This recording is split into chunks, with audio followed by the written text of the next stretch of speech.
Initial reaction to this movie? Oof.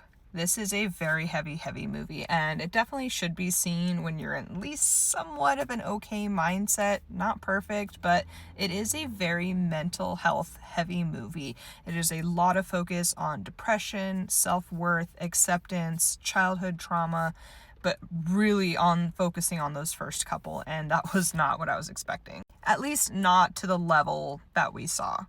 Connecting with Bob on a very deeply personal level with all of the same emotions and feelings that I have felt since I was 6 years old was absolutely not on my bingo card.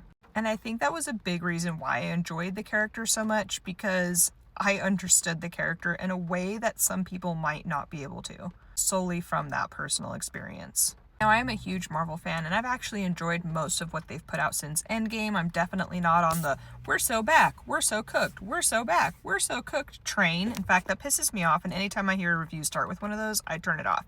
However, I do have criticisms. I do think a few characters were a little bit neglected as far as the third act goes. And I definitely believe that even just an extra 20 minutes to flesh out a few of them would have absolutely made this movie perfect. A key instant in the first act, I do believe, was pretty poorly done, to be honest, and I will cover that more in a spoiler review that I will make later.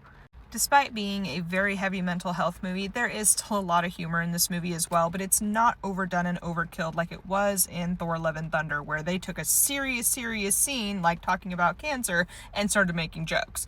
It actually all fits in pretty well, and of course, most of that was coming from Red Guardian. However, I will say Yelena has definitely replaced Tony Stark as the nickname queen, because man, she was just shooting them out left and right. Overall, this was a super fun, solid, heavy movie. You went through every single emotion on the spectrum at least once at some point in the movie. This is the first time I've ever thrown my hand over my mouth and gasped at a particular scene. If you know, you know. I obviously can't give it a 10 out of 10 just because of some of the criticisms I had, and I really do think that third act would have pulled together with an extra even just 10 to 20 minutes and delved more into some of the characters. But I'm going to give it a solid 8.5, and maybe I'll change my review after seeing it for a second time tonight with secondary processing. But I am super excited to try to get some audience reactions, as tonight's is sold out.